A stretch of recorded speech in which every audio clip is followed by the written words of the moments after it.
వినబడుతోందా? Okay sir, Murali sir, ఓవరాల్గా చూస్తే కనుక రాష్ట్రంలో పెట్టుబడుల ప్రవాహం అనేది కొనసాగుతుందంటారా? అండ్ ఆర్థిక క్రమశిక్షణ అనేటువంటిది ఏమైనా ఇప్పటి ప్రభుత్వం పాటించడం జరుగుతుందా? అంటే ఆర్థిక క్రమశిక్షణ పాటించక తప్పదు. ఎందుకంటే సెంట్రల్ దీని ప్రకారం రూల్స్ ప్రకారం కూడా 3% జిఎస్డిపిలో 3% కన్నా ఎక్కువ అప్పులు తెచ్చుకోవడానికి ఇంకా అవకాశం లేదు. అప్పులని గత ప్రభుత్వం చేసి పెట్టింది. ఇంకా అప్పుల వైపు వెళ్ళేటువంటి స్కోప్ నా దృష్టిలో అయితే నాకేం కనపడడం లేదు. మరి కనుక క్రమశిక్షణ అయితే ఏమంటాం, ఒక కంపల్షన్, తప్పని పరిస్థితుల్లో క్రమశిక్షణ పాటించే ఒక పరిస్థితి ఏర్పడ్డది. అయితే కేంద్రం యొక్క స్కీమ్స్ ఏమేమి ఉన్నాయి, వాటిని ఎంతవరకు ఇప్పుడు అమృత్ ఇది సిటీస్ డెవలప్మెంట్ చేస్తున్నారు, స్మార్ట్ సిటీస్ డెవలప్మెంట్ కేంద్రం చేస్తూ ఉంది. అట్లాగే గ్రామీణాభివృద్ధి కోసం 74వ రాజ్యాంగ సవరణ ద్వారా నిధులు కేంద్రం నుంచి వస్తున్నాయి. వీటన్నిటిని ఎంత ట్యాప్ చేయగలిగితే రాష్ట్రము కనీసం రాష్ట్ర ప్రజలకు మేలవుతుంది, ప్రభుత్వానికి కూడా మేలవుతుంది. నేను అనుకుంటున్నాను మ్యాచింగ్ గ్రాంట్స్ ఇవ్వడంలో ఫెయిల్ కావడం, వీటన్నిటి కారణంగా వచ్చే స్కీమ్స్ కూడా మనకు రాకుండా పోతాయి. వచ్చే బడ్జెట్ రాబట్టుకోవడంలో ఫెయిల్ అవుతున్నాయి. ఊరికే పొలిటికల్ ఇష్యూస్ చేయడం వల్ల, వారు అన్నట్టు ఇంతకు ముందు ప్రతిదాన్ని పొలిటికల్ ఇష్యూ చేయడము. ఇప్పుడు కూడా బడ్జెట్ లో నాకు చాలా వింతగా కనపడ్డటువంటి విషయం ఏమంటే, మీరు తలసరి ఆదాయము మీది, మనది తెలంగాణది 2,19,000 చూపిస్తున్నారు. అలాగా వృద్ధి రేటు కూడా బాగా ఉంది, మనకు కేంద్రం కన్నా ఎక్కువగా ఉంది అని చెప్పే ప్రయత్నము చేశారు. కానీ తలసరి ఆదాయం రాష్ట్రందేమో 4,18,000, కేంద్రంది 2,19,000 అని రెండింటి తేడా చూపిస్తా ఉన్నారు.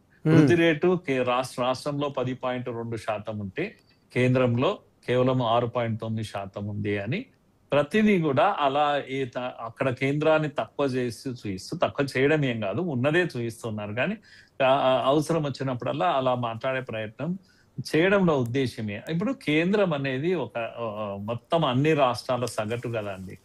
కేంద్ర పర్ఫార్మెన్స్ అంటే ఏంటి, ఈ రాష్ట్రం యొక్క పర్ఫార్మెన్స్ కూడా దాంట్లో ఉంటుంది.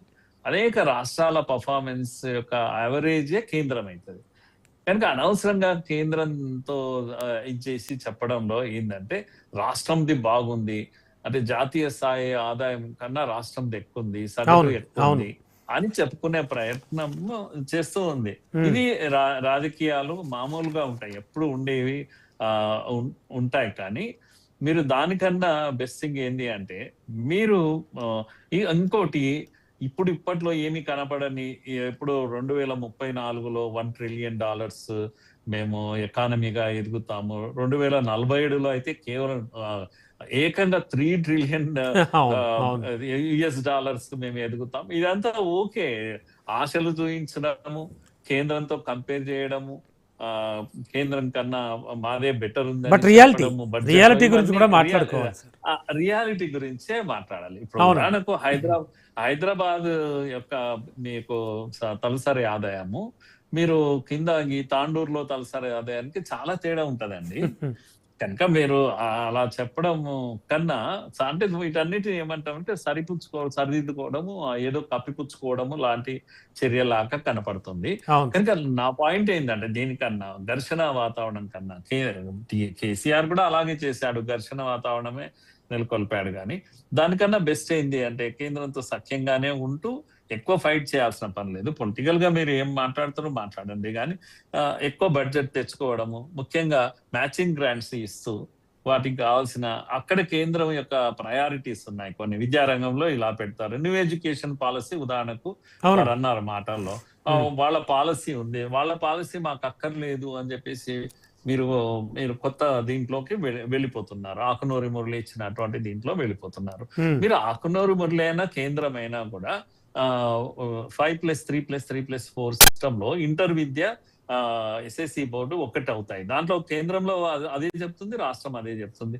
మీరు రెండింటిని కొద్దిగా కలుపుకుంటే, మ్యాచ్ చేసుకుంటే మీకు కేంద్రంతో సఖ్యత ఉన్నట్టు ఉంటుంది, నేషనల్ పాలసీలో ఉన్నట్టు ఉంటుంది, అంతా ఉంటుంది. కానీ అలా కాకుండా వైరం అనేటువంటి ఒక మార్గంలోనే, ఉదాహరణకు ఈసీసీ స్కూల్స్ అని ఉన్నాయి. అంటే శిశు విద్య కోసం కేంద్రం ఎన్ఈపిలో సజెస్ట్ చేసింది. మీరు కూడా శిశు విద్య వైపు వెళ్తున్నారు. పేరు వేరే పెట్టొచ్చు కానీ శిశు విద్యను పెడుతూ ఉన్నారు. కనుక కాస్తంత పొలిటికల్ గెయిన్స్ కన్నా ప్రజలకు గెయిన్ కావాలి. దేశమంతా ఒకే రకమైనటువంటి ఒక విద్య అవసరం ఉంటుంది. కనుక కొద్దిగా సఖ్యతతో పెడితే నేను అనుకుంటా రేవంత్ రెడ్డి అలా ఏం పోకపోవచ్చు, శృతి మించిన ఫ్రిక్షన్ పెట్టుకోకపోవచ్చు.